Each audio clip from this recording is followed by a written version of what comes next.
Welcome back class 9th and 10th। आज हम आगे क्लास में अभी हमने जो पढ़ा था सेंटेंस किसे कहते हैं, तो हमने सेंटेंस की परिभाषा और उसका स्ट्रक्चर जाना था। आज हम जानेंगे कि किसी भी सेंटेंस के कितने भाग होते हैं। तो हमारा आज का टॉपिक सेंटेंस है। क्या है? सेंटेंस मीन्स वाक्य। और आज हम वाक्य में क्या जानेंगे, वाक्य के कुल कितने भाग होते हैं। तो वाक्य के कुल 2 भाग होते हैं। कितने भाग? 2 भाग। ठीक है, किसी भी वाक्य के 2 भाग होते हैं। पहला सब्जेक्ट, जिसे हम कर्ता बोलते हैं, और दूसरा पार्ट होता है प्रेडिकेट, जिसे हम विधेय बोलते हैं। ठीक है, किसी भी सेंटेंस के 2 भाग होते हैं, 2 पार्ट होते हैं, सब्जेक्ट और प्रेडिकेट, कर्ता और विधेय। ठीक है, चलिए हम एक एक चीजों को सीखेंगे। पहले हम कर्ता के विषय में जानेंगे, फिर उसके बाद प्रेडिकेट विधेय के विषय में जानेंगे। ठीक है, तो अब हम सब्जेक्ट के विषय में चल रहे हैं जानने कि सब्जेक्ट के कौन कौन से पार्ट होते हैं। कर्ता, कर्ता किसे कहते हैं? कर्ता, द सब्जेक्ट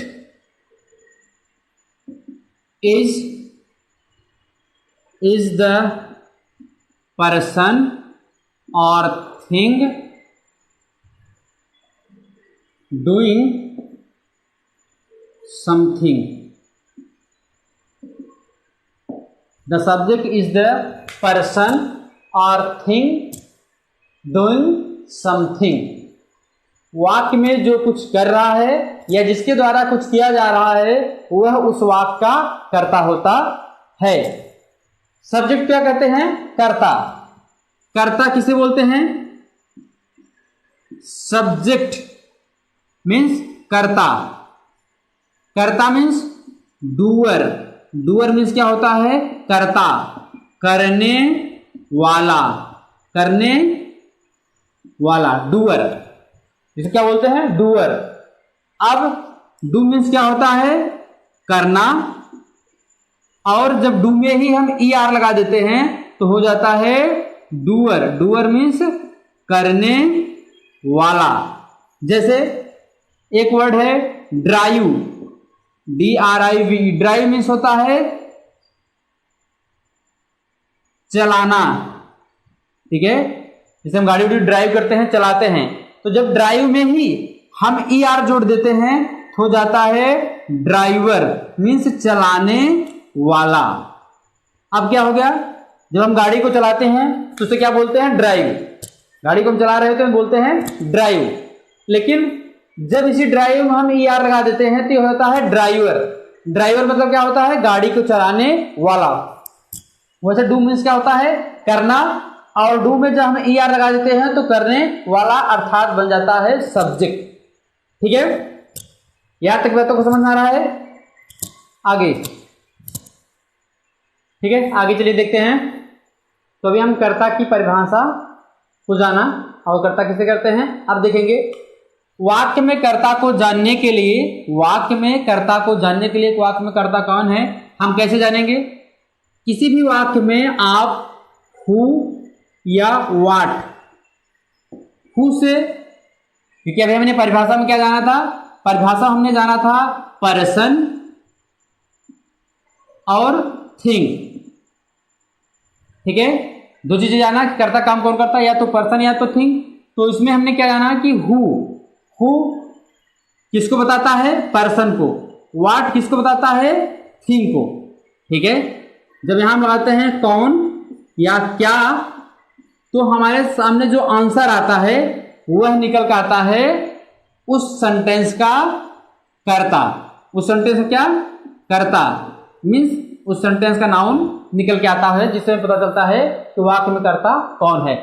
जैसे देखिए, ये क्या है? निर्जीव के लिए वाट निर्जीव की कर्ता को दिखाता है, हु सजीव कर्ता के यानी पर्सन को दिखाता है।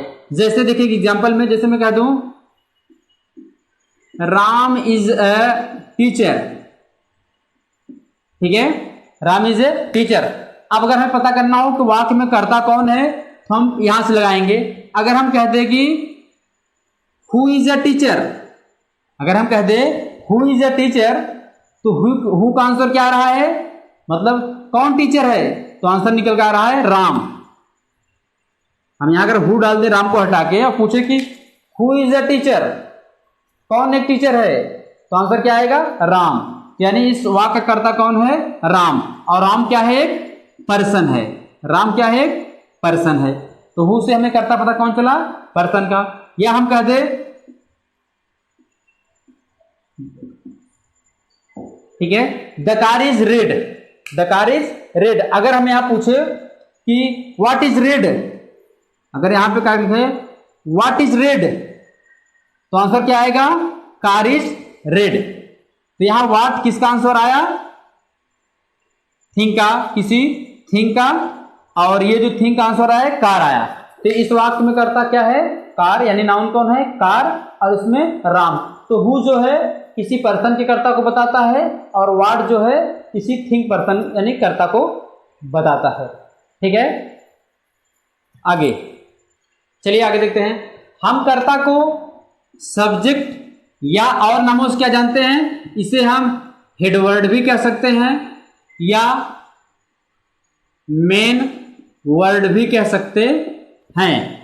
ठीक है, आगे जानते हैं कि वाक्य में सब्जेक्ट का काम कौन कौन करता है। ठीक है, function of subject, function of subject, कर्ता का कार्य कौन कौन लोग करेंगे।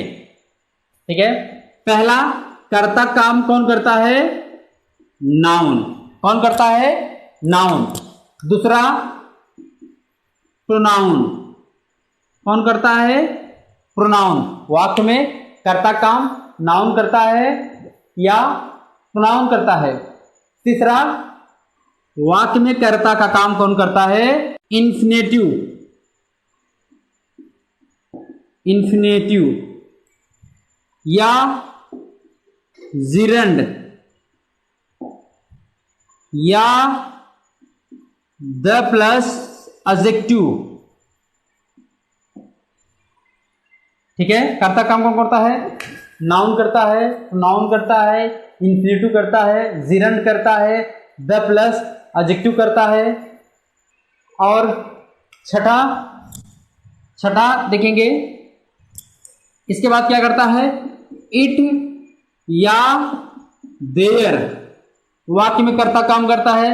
सातवां वाक्य में कर्ता काम कौन करता है, फ्रेज, फ्रेजी वाक्य में कर्ता काम करता है।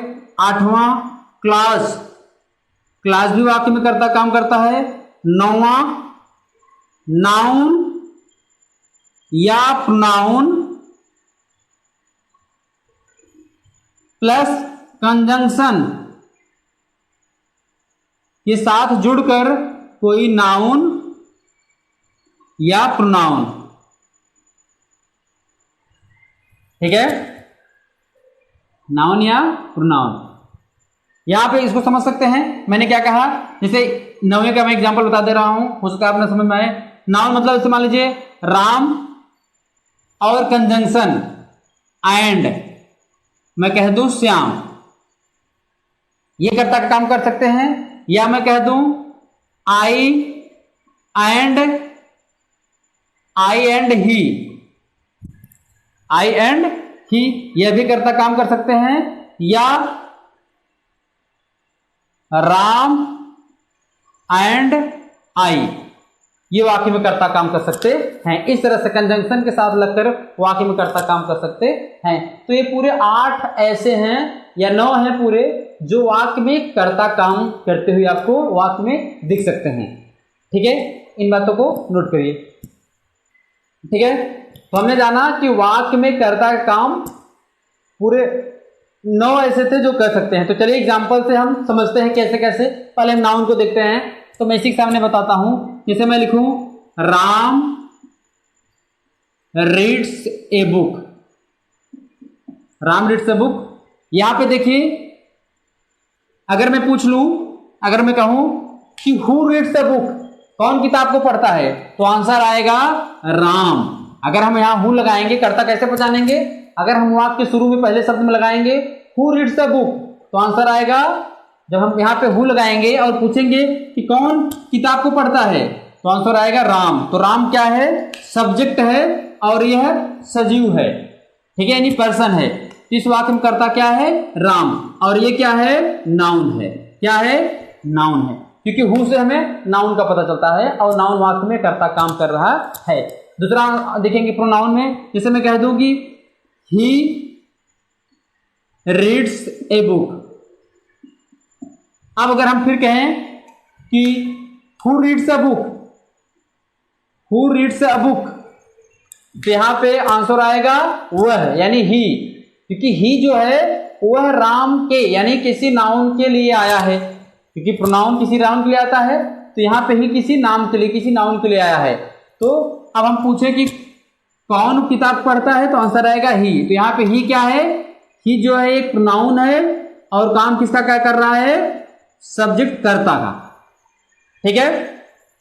इन्फिनेटिव में देखेंगे, to steal is a crime, ठीक है, to steal is a crime. अगर अब हम पूछे कि व्हाट इज अ क्राइम, तो आंसर आएगा टू स्टील, चोरी करना। व्हाट इज ए क्राइम, क्या क्राइम है, तो आंसर आएगा टू स्टील, चोरी करना। तो यहां टू स्टील क्या है? ये इन्फिनेटिव है और काम किसका कर रहा है? सब्जेक्ट का, कर्ता का। उसके बाद क्या आया है? वर्ब आया है। जैसे यहाँ ही के बाद वर्ब आया है, राम के बाद वर्ब आया है, टू स्टील के बाद क्या आया है? इज आया है, जो क्या है? वर्ब। और यहाँ पे टू इन्फिनेटिव काम क्या कर रहा है? सब्जेक्ट, कर्ता का, ठीक है। अब जिरंड का देखेंगे एग्जाम्पल। जिरंड का जैसे हम कहते हैं कि reading is a good habit, ठीक है, पढ़ना एक अच्छी आदत है। तो यहां पे what is a good habit, क्या अच्छी आदत है? रीडिंग, क्या? रीडिंग, पढ़ना। तो यहां पे रीडिंग क्या है? जिरंड है और काम किसका कर रहा है? सब्जेक्ट का। और इसके पहले क्या है? इसके बाद क्या आया हुआ है? वर्ब, इज वर्ब आया है। तो यहाँ पे रीडिंग जो है जिरंड है और काम कर रहा है सब्जेक्ट, कर्ता का। अब यहाँ पे थोड़ी सा आप नाउन प्रोनाउन तो समझते हैं, लेकिन इन्फिनेटिव जिरंड को आप नहीं अगर जानते तो आगे क्लासों में हम इस पर डिस्कस करेंगे। बट मैं आपको थोड़ा बता देता हूं, कभी कभी हमें किसी नाउन या प्रोनाउन को कर्ता की जरूरत नहीं होती, हमें किसी वर्ब को कर्ता के रूप में जरूरत होती है। तो ऐसे कंडीशन में हम उस वर्ब को इन्फिनेटिव या जिरंड बना के वाक्य में कर्ता के रूप में प्रयोग कर सकते हैं। तो यहाँ पे टू स्टील, स्टील मीन्स चुराना। वैसे स्टील क्या है? स्टील एक जो है वर्ब शब्द है, स्टील एक वर्ब शब्द है, स्टील मीन्स होता है चुराना। लेकिन अब इस वर्ब के साथ टू इन्फिनेटिव लगा के हमने इसको बना दिया नाउन, और इसलिए ये काम कर रहा है यहाँ पे सब्जेक्ट, कर्ता का। वैसे रीडिंग क्या है? रीडिंग भी एक रीड एक वर्ब शब्द है जिसमें आईएनजी लगा है, यह भी वर्ब है, लेकिन इसमें हम आईएनजी लगा के इसको हमने जिरंड बना दिया और यह भी काम कर रहा है इसमें कर्ता का, ठीक है। चलिए पांचवा एग्जांपल देखते हैं। द पुअर इज हेल्पलेस, गरीब जो है असहाय हैं। तो यहाँ पे पुअर तो एडजेक्टिव शब्द है, लेकिन पुअर के साथ आर्टिकल द लगने से पूरे गरीब समुदाय की बात हो रहा है, इसलिए यहाँ पे है तो एडजेक्टिव जो द के साथ आया है, लेकिन काम कर रहा है सब्जेक्ट, कर्ता का, जिसके बाद इज आया हुआ है। तो अगर किसी एडजेक्टिव के साथ, किसी एडजेक्टिव वर्ड के साथ यदि हम द लगाते हैं और वह पूरे कौम को, पूरे समुदाय को दिखाने लगता है, जो एक कर्ता का यानी एक वो जो है सब्जेक्ट काम करता है वाक्य में, और उसके बाद वर्ब यूज करते हैं। तो यह जो है वाक्य में कर्ता काम कर रहा है, ठीक है। इसको बातों को नोट करिए।